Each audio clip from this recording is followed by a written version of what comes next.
पति की संपत्ति पे पहली वाली पत्नी का अधिकार होगा या दूसरी पत्नी का अधिकार होगा। समय के बाद इस व्यक्ति ने क्या किया कि बी नाम की महिला को तलाक दे दिया, ठीक है, और सी नाम की महिला से इसने शादी कर ली, ठीक है। पहली पत्नी का हक होगा तो मैं आपको बता दूं बिल्कुल ही हक होगा, बिल्कुल ही हक होगा। जब ये दोनों साथ साथ हैं तो उनका हक बनता है। चर्चा करने वाले हैं, अगर पहली वाली पत्नी से पति का तलाक हो जाता है और पति दोबारा से शादी कर लेता है और कुछ समय के बाद जिस पत्नी यानी पहली वाली पत्नी से जो तलाक हुआ था और दोनों पति पत्नी में समझौता हो जाता है और फिर दोनों एक साथ रहने लगते हैं, तो इस परिस्थिति में पति की संपत्ति पे पहली वाली पत्नी का अधिकार होगा या दूसरी पत्नी का अधिकार होगा। आज इसके विषय पे हम डिटेल से चर्चा करेंगे, लेकिन आपसे रिक्वेस्ट करना चाहूंगा कि अगर इस चैनल पर पहली बार आए हैं इस चैनल को सब्सक्राइब कीजिए, साथ ही बेल नोटिफिकेशन ऑन जरूर कीजिएगा।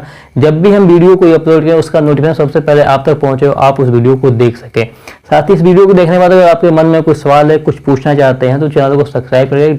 कमेंट बॉक्स में अपने सवालों को डिटेल्स लिखिए। डिटेल्स लिखने के बाद उसका स्क्रीनशॉट लेके 9456175575 व्हाट्सएप कीजिए।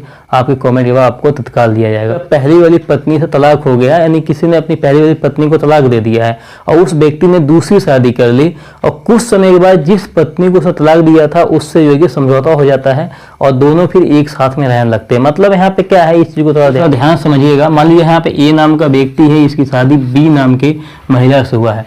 कुछ समय के बाद इस व्यक्ति ने क्या किया कि बी नाम की महिला को तलाक दे दिया, ठीक है, और सी नाम की महिला से इसने शादी कर ली, ठीक है, सी नाम की महिला से क्या किया, शादी कर। और कुछ समय के बाद में ऐसी परिस्थिति आती है कि ए नाम के व्यक्ति ने जो बी नाम की महिला को तलाक दिया था दोबारा से इससे समझौता कर लेता है। तो यहाँ पे परिस्थिति ये आ जाती है कि ए नाम के व्यक्ति की दो महिलाएं, दो मतलब कि दो पत्नी है, ठीक है, ए नाम के व्यक्ति क्या है, दो पत्नियां हैं। अब इस परिस्थिति में सबसे बड़ा सवाल ये उठता है कि ये नाम का जो व्यक्ति है इसकी संपत्ति पे अधिकार किसका होगा, मतलब पहली पत्नी का होगा या दूसरी पत्नी का होगा।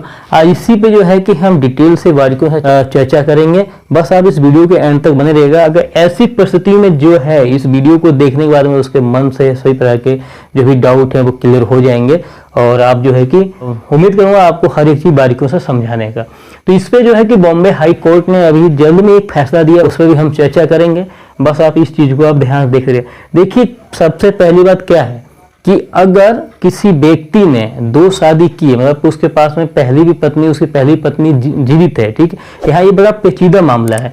पेचीदा मामला में क्या है कि यहाँ पे उसकी पहली पत्नी जीवित थी और पहली पत्नी जीवित थी पर इसने क्या किया, इसको तलाक देने के बाद में दूसरी से शादी किया और कुछ समय के बाद जिसको तलाक दिया उसने समझौता कर लिया। समझौता करने के बाद अब ये तीनों साथ साथ रहने लगे।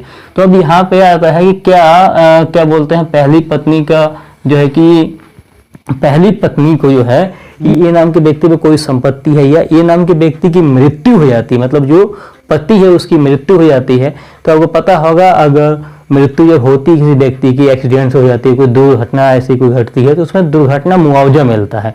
तो क्या उस मुआवजे में पहली पत्नी का हक होगा? तो मैं आपको बता दूं बिल्कुल ही हक होगा, बिल्कुल ही हक होगा। जब ये दोनों साथ साथ हैं तो उनका हक बनता है, ठीक है। अब यहाँ पे क्या है, बॉम्बे हाईकोर्ट ने इस पर क्या फैसला दिया। बॉम्बे हाईकोर्ट में एक ऐसा ही मामला गया था जो मामला 2007 का था, ठीक। 2007 में यहाँ थोड़ा इसे नीचे से हम इसे थोड़ा देखना चाहेंगे। मतलब क्या था, चीफ जस्टिस दीपांकर दत्ता की बेंच ने कहा कि जनवरी 2007 में दोनों का तलाक मंजूर हुआ था। मतलब जो मामला बॉम्बे हाई कोर्ट में गया था वो मामला क्या था, 2007 में दोनों का तलाक मंजूर हुआ और पुरुष ने दूसरी शादी भी कर ली और दूसरी शादी करने के बाद में क्या होता है, कुछ समय के बाद पहली पत्नी से अपना समझौता कर लेता है, ठीक है। तो मतलब वही मैंने आपको यहाँ पे समझाने की कोशिश किया, सेम मामला वो यहाँ पे बन जाता है। अब जिस व्यक्ति ने पहली पत्नी समझौता किया उसका 2020 सितंबर में उसकी मृत्यु हो जाती है और वो जो था एयर इंडिया इंजीनियरिंग सर्विसेज में काम करते थे, ठीक है। और काम करने के दौरान जब उनकी मृत्यु हुई तो उनके जो आश्रितों को जो मुआवजा मिला, तो मुआवजे में इस व्यक्ति ने क्या किया था, अपनी माँ और बेटियों को नामित किया था, ठीक है। यानी नॉमिनी जो थे माँ थी और बेटी थी। तो पहली पत्नी ने इस मामले को लेकर के कोर्ट पहुंची। अब कोर्ट जब पहुंची तो कोर्ट का डिसीजन ये आया कि पहली पत्नी का भी मुआवजे में हक है, ठीक है। बॉम्बे हाई कोर्ट ने क्या फैसला दिया कि पहली पत्नी का जो है वो मुआवजे में हक है, ठीक है। तो यहाँ पे अगर ऐसा कहीं भी कोई पेचीदा ऐसा कोई मामला अगर है तो इस चीज में आप जरूर ध्यान दीजिएगा कि जो पहली पत्नी है उसका भी पति के जो मुआवजा है उसमें तो है ही है, बाकी पति के नाम में जो भी संपत्तियां हैं उसमें भी पहली पत्नी का हक होता है। ठीक है, दूसरी पत्नी का वजन क्या है, अगर बेगैर तलाक दिए हुए यानी पहली पत्नी जीवित है और उसको बिना तलाक दिए हुए दूसरी शादी की जाती है, तो इस कंडीशन में क्या होता है कि दूसरी पत्नी का पति की किसी प्रकार की संपत्ति में कोई भी अधिकार नहीं होता है। इस चीज को आप विशेष करके ध्यान दीजिएगा। मतलब फिर से हम सुनना चाहेंगे, जैसे ए नाम का व्यक्ति है, इसकी बी नाम की महिला से पहली इसकी शादी हो चुकी है। ठीक है, अब इसने सी नाम की महिला से यहाँ पे शादी कर ली है और पहली वाली पत्नी जीवित है, ना तो तलाक हुआ है। ठीक है, ये इनका ना तलाक हुआ है और ना तो इसकी मृत्यु हुई और ना ही तलाक हुआ है। और ये व्यक्ति अगर दूसरी शादी करता है तो दूसरी पत्नी को इसकी प्रॉपर्टी से कोई भी हक, कोई भी हिस्सा नहीं मिलेगा। ठीक है, इस चीज को आप विशेष करके ध्यान दीजिएगा। तो उम्मीद करता हूँ जानकारी आप लोगों को काफी अच्छी लगेगी। जानकारी अगर अच्छी लगे वीडियो को लाइक शेयर कमेंट कीजिए, हमारे चैनल सब्सक्राइब करना बिल्कुल ना भूलें। मिलते हैं किसी नेक्स्ट वीडियो में किसी बेहतरीन टॉपिक के साथ में, तब तक के लिए जय हिंद।